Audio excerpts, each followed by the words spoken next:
Man, if I had done even 3 of these 5 things, I think we would have gotten to 1,000 subs in 30 days. So I had a goal of growing my brand new YouTube channel, Gen Z Podcast, to 1,000 followers by the end of August. We did not get that, not even close. We got to over 300, and I am deeply, deeply grateful for the over 300 of you that have subscribed to the pod. But I think I made some fatal flaws that if I was to do it again, I would avoid, especially number 3. Oh my gosh. So please be sure to subscribe, share, like, if any of the things that I've learned resonate with you or somebody that you know. My name is Tim. I also go by Mr. Meaningful Work, and I've been creating content for years, kind of lackadaisically on YouTube. I would live stream and just kind of post it on my YouTube as well. But for this particular podcast, this Gen Z podcast, I was like, you know what? I'm going to take this seriously. I'm going to really build a brand on YouTube the right way. And if you haven't checked it out already, go and check out our first episode that we dropped for ZAP, Z Amazing Pod. It's really cool. So my goal was to get to 1,000 followers as quickly as possible. Now, was that a smart goal? I would like to think that it was, but I think with any goal, you need a plan. And with anything that you're trying to scale, you need systems. My plan was admittedly weak, and my systems were non-existent. I thought I had a plan. I thought I had a systems, but I really didn't. So here are 5 things that I think would have helped me, and I hope will help you as you're trying to build your brand or your podcast or whatever it is that you're trying to build. So number 1, don't have a YouTube channel with no videos. I think I was going for the element of suspense and surprise and build up, and so I would tell folks to subscribe, but I didn't have any content. The plan was to drop the first episode, the first piece of content at all, at the end or towards the beginning of September. Dumb. Don't do that. What I should have done was post behind the scenes footage of me getting ready for the pod.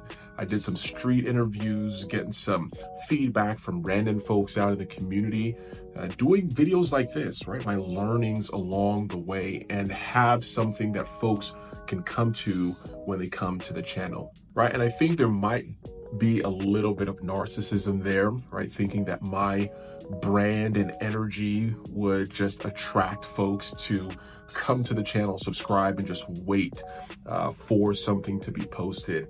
And it did for a little bit, right? I would send multiple hundreds of DMs to different folks to let them know about the new channel, and a lot of folks subscribed, right? Over 300 people took me up on that offer, but I think it is not wise to think that you can tell people to come to a pond with the promise of water in 30 days, right? I don't think that's fair.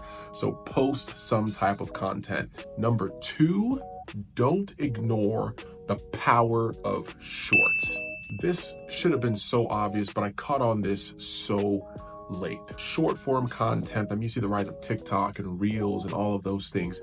I think it would have added some variety to that, my number 1 point of just having some long form content on there as well. And more so, younger viewers are going to engage with a short long before they engage with any type of long form content. So I think that was probably another failure for my part, was getting some shorts. And the thing was, I had created shorts. I had some short form stuff from the content that we had already recorded, and it took my little brother, who's a guest on my first episode, saying like, dude, just post the content.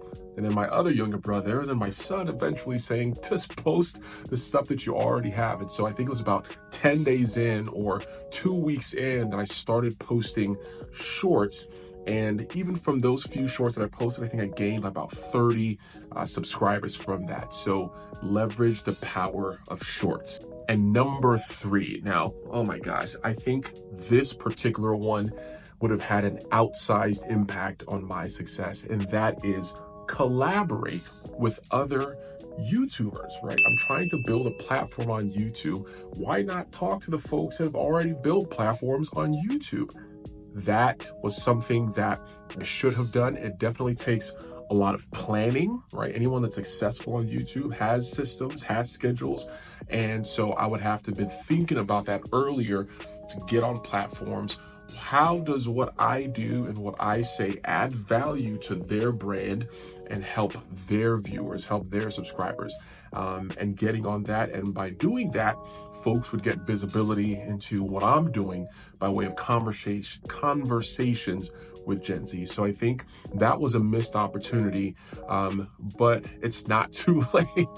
If you are a YouTuber that my message of talking to Gen Z, understanding more about their dynamics resonates with you, your brand, and some of the work that you're doing with your audience, please reach out. Or if you know somebody that has that, please have them reach out to me as well. I would love to get on and add some energy to what you're already doing and get the word out about Z Amazing Pod.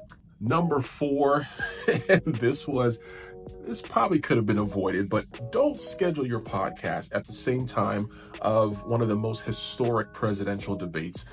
I picked 10-10 for 2 reasons. Number 1, 10-10 sounds cool, right? So that was just a vanity thing. And number 2 is I like tacos, and it was on a Tuesday. And so it was like, let's put some Taco Tuesday action there.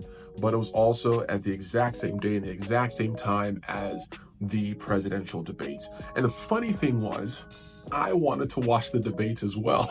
And so I have my podcast, premiere going, but I'm also looking for the channel to watch the debates. And so I think that goes to that planning and thinking of, hey, when you're planning these episodes or a premiere, for example, on a very important date for your content, look and see what else is going on around that time and either commit to it or choose to adjust it. The 5th thing is being very clear and articulate about how you are helping people. Brands have to be clear on, are you entertainment?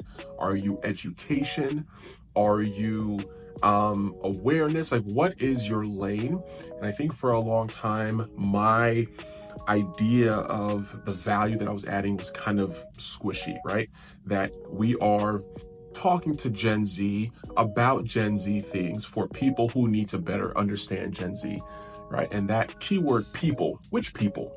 All people. There needs to be some specificity on who you're helping and how you are helping them. I think we're still getting clarity on what that is for Z Amazing Pod. But I think for right now, it is, right, we talk to Gen Z about their icks, their likes, their trends, and things like that to help. So if you have a Gen Z sibling or a colleague or a friend, and you're struggling to converse with them or engage with them, we give you some talking points, right? You come to the Zap, you get some talking points for how to engage with them in a non-cringe way. So I think that's the initial value. And as we get deeper and mature in the podcast, I think we will get more clarity on how we help folks in that space. So at the end of the day, this is a process. I'm learning along the way, and you just have to start. Starting is always the hardest. And although it didn't go the way that I had planned or didn't plan, I am still committed to having these conversations and bringing value to viewers on things around this amazing generation. If there are some lessons that I missed from your experience or experience that you've seen in other folks, please let me know. Let me know in the comments. You can shoot me an email. My email is tim@mrmeaningfulwork.com. That's tim@mrmeaningfulwork.com. And please subscribe, share if this is something that helped you or you think would help somebody else. And don't forget to check out our premiere episode where I have a conversation with my brother Enoch on going viral, on making money, on fashion and things like that. So go and check it out and tune in every Tuesday to the Z Amazing Pod to hear more Gen Z trailblazers and how they're moving and shaking the world, and what they're learning just in their lives in general. So, peace.